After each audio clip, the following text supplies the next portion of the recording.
Michael Bisping has offered crucial advice to Dricus du Plessis ahead of his highly anticipated middleweight title defense against the undefeated powerhouse Khamzat Chimaev at UFC 390. The buzz surrounding this bout is already massive, and Bisping's comments have only added fuel to the fire. Rather than advising Dricus to avoid Chimaev's elite wrestling a move many would consider safe, Bisping urged him to confront it head. On his YouTube channel, Bisping broke it down with conviction, stating, "Dricus du Plessis, there's no doubting this guy." And he's right. Despite Chimaev's ferocious grappling reputation, du Plessis isn't shying away. In fact, according to Bisping, Dricus has no intention of avoiding the ground game, something nearly every other opponent has tried to do against Chimaev. Bisping revealed that Dricus said, "I want to fight the best version of him. I want to test my skills against his on the ground." That says a lot about du Plessis' mindset. He's not intimidated. He's confident in his grappling skills and has the credentials to back it up. There are videos online of Dricus going up against a full Gracie Barra black belt team and not only holding his own, but submitting them one by one. That's not just impressive, it's elite. This man is a physical specimen, big, powerful, and technically sound. On top of his wrestling, he possesses solid judo fundamentals and knockout power in both hands. What's more, he recently underwent corrective nose surgery, a detail Bisping highlighted as a game changer. According to him, Dricus can now breathe properly, drastically improving his cardio. He can go hard for 5 full rounds without the risk of gassing out. But it's not just about skill or stamina. This fight has real bad blood. These two genuinely dislike each other. It's not just a title on the line, it's personal. As for Chimaev, his ground game speaks for itself. Just look at what he did to Robert Whittaker. He completely dominated. Critics may argue that Kamaru Usman's best days are behind him, but Chimaev handled him just as easily. And look at how he tore through opponents like Joaquin Buckley. The man is still a terrifying force. So, if du Plessis tries to avoid the fight, if he goes defensive, runs, or tries to stay away, he will lose. Simple as that. Chimaev is too relentless, too strong, and too skilled to be evaded for long. He will get to you eventually. That's why Bisping's advice makes so much sense. Face the storm. Don't run from it. Before we head into the next story, we have a quick request. We're always striving to improve our content and deliver the best updates in MMA. If you're enjoying the coverage, please take a moment to like this video, subscribe to the channel, and hit the bell icon so you never miss a future update. Your support means the world to us. Helps us grow and bring you even better content every time. And don't forget to drop your thoughts in the comments. Let us know what you'd like to see improved, what fighters you want covered next, or your predictions for UFC 390. Your feedback truly matters, and we're always listening. Rising UFC star Rainier D. Ritter has found himself in the middle of unexpected social media drama, and he's pointing fingers directly at Paulo Costa. According to Rainier, a fake account on X, formerly Twitter, has been impersonating him, and, not subtly, the impersonator crafted a viral post that reached over 1 million views, making it look like Rainier was personally calling out Costa for a fight. The post in question featured a well-known photo of Paulo Costa and Israel Adesanya during one of their intense pre-fight face-offs, but it was the caption that caught everyone's attention. It read, "You got your first win in 3 years, I got my first decision in 4 years. You talk, action speaks louder than words, so meet me in November at MSG. Don't sit out for another year." The internet exploded. Fans and pundits alike speculated. Was Rainier actually challenging Costa? Was there some hidden rivalry brewing behind the scenes? As it turns out, no, there wasn't. Rainier has since come forward in an interview with Inside Fighting to shut down all rumors. He made it crystal clear that the account was fake and that he had absolutely nothing to do with the post. In fact, he went further, making a bold and controversial accusation. He believes Paulo Costa himself was behind the fake account. In his words, "I think it was Paulo Costa. I think he had both accounts going on." According to Rainier, the entire scenario might have been orchestrated by Costa as a way to manufacture hype and stir the Paddy strategy, not entirely out of character if you've followed Costa's online antics. Costa is well known for his chaotic social media presence, from bizarre memes and sarcastic jabs to flat-out trolling. He's a master of digital mischief, often blurring the line between promotion and provocation. So the idea of him running a burner account to fake a loot, it's wild but not entirely unthinkable. Still, the accusation is serious. Impersonating a fellow fighter for attention crosses a line, especially in a sport where respect and authenticity matter.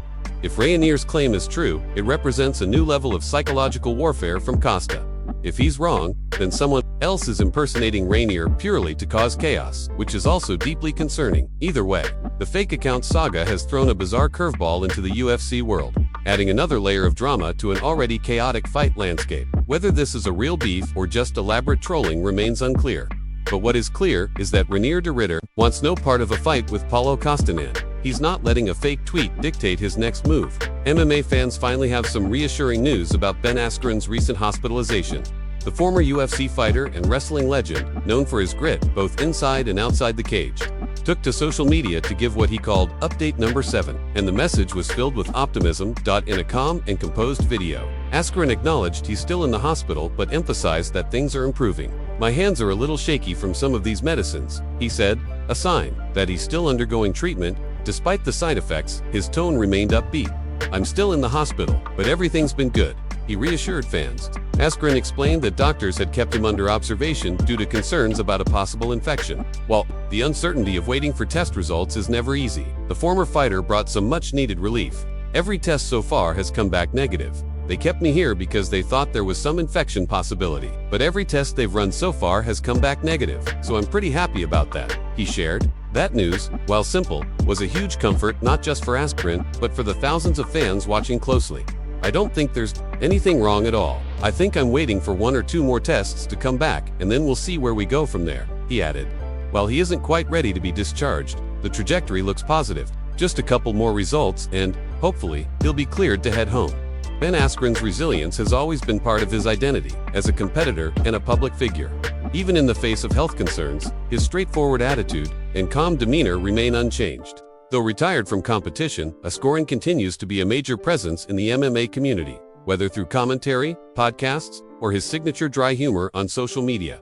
This latest health update is a win for the MMA world. After a few days of concern and speculation, it's exactly what fans hoped to hear. Ben Askren is on the mend. The worst appears to be behind him, and now it's just about completing the final steps of recovery.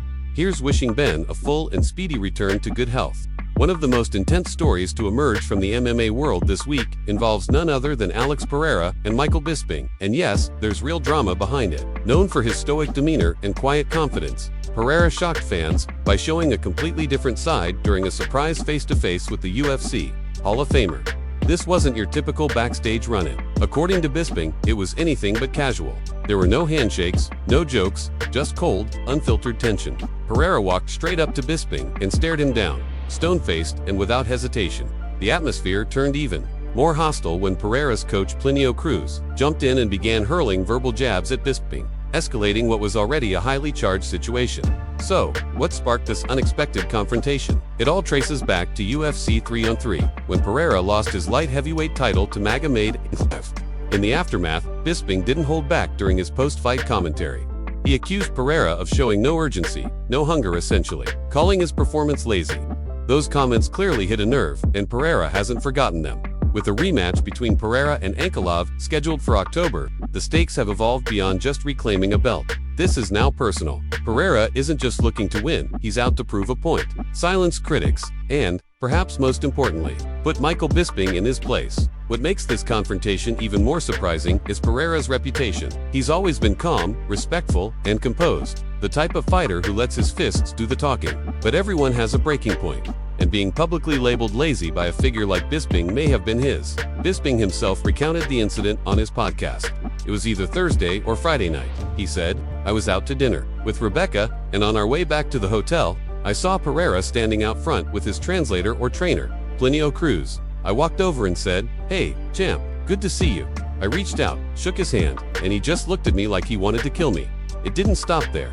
His translator shakes my hand and says, 'Oh, firm handshake.' And I'm standing there thinking, what's going on here, boys? I was just trying to get back to bed. Don't beat the crap out of me." Whether the moment was a calculated show of intensity from Pereira or an unfiltered reaction to past criticism, one thing is clear: he's coming into this rematch with fire in his heart and a point to prove. The silent warrior has turned vocal, and now the entire MMA world is watching. Stay tuned. October is shaping up to be more than just a fight for gold. It's a fight for pride, respect, and redemption. The situation surrounding former UFC heavyweight champion Jon Jones continues to evolve, not in the way fans were hoping. While many speculated that Jones' recent decision to vacate his title was due to injury or retirement, it appears there's a much more serious issue unfolding behind the scenes: legal trouble. The first public sign of this came earlier this year. In February, reports surfaced that Jones had been involved in a traffic incident and was accused of fleeing the scene of an accident.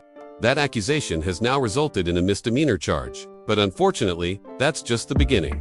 In addition to the hit-and-run charge, Jones is facing a second misdemeanor related to an alleged incident involving the misuse of a telephone. According to details obtained by MMA Fighting, this charge claims Jones used a phone to terrify, intimidate, threaten, harass, annoy, or offend. While the language may sound unusual, it paints a troubling picture of intentional misconduct. The courts are treating it seriously. The legal process is already in motion.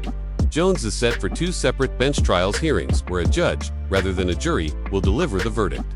The first trial, scheduled for August 14th, will address the telephone harassment charge. Then, on September 2nd, a second trial is planned, combining both the hit-and-run and the phone-related incident into a single proceeding unless a dismissal is granted beforehand. Jones's legal team is pushing back. His attorney has filed a motion to dismiss the second charge, arguing that it stems from the same chain of events as the first and that pursuing multiple charges could be excessive or redundant. However, as of now, the presiding judge has not ruled on that motion, leaving the future of the second case uncertain. What does this mean for Jones' fighting career?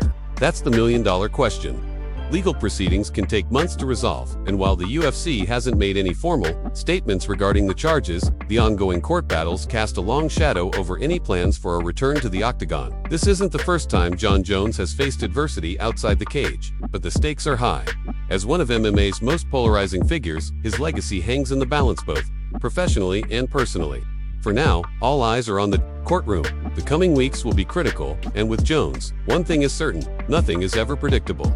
Stay tuned for more updates on this developing story. Hooker recently weighed in on the UFC's matchmaking decisions, specifically the possibility of Ilia Topuria facing Paddy Pimblett.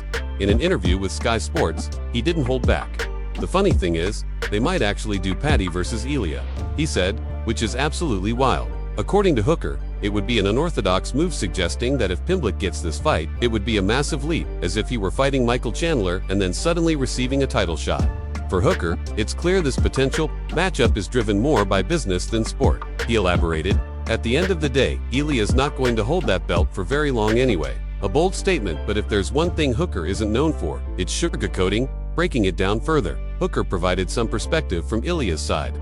Logically, he argued, Topuria should be facing someone like Arman Tsarukyan, tough, high-risk opponent. But in the business of prize fighting, logic doesn't always win out. Hooker explained, "If I'm sitting there with the title and pay-per-view points on the table, and I have to choose between Arman Tsarukyan, Justin Gaethje, or Paddy Pimblett, taking Paddy, that's just smart business." And he has a point. A fight against Pimblett guarantees not only a potential win, but also massive financial reward. There's hype, buzz, and marketability. The trash talk would be electric, and the build-up alone could sell the event. Hooker summed it up perfectly. You're going to get the most money for fighting the worst fighter. It's a win-win situation for Ilia. From a competitive standpoint, it might be controversial, but from a promotional perspective, it's undeniably savvy. And this is the UFC, where spectacle often trumps rankings, and drama can outweigh merit. So, that's the latest from the world of combat sports. Drama, challenges, confrontations, and comebacks. Whether it's Bisping offering blunt advice, Pereira looking for redemption, or Jon Jones fighting courtroom battles instead of octagon wars, this sport never stops. What do you think? Would Topuria versus Pimblett be a legit challenge, or just another big money mismatch? Let us know your thoughts in the comments.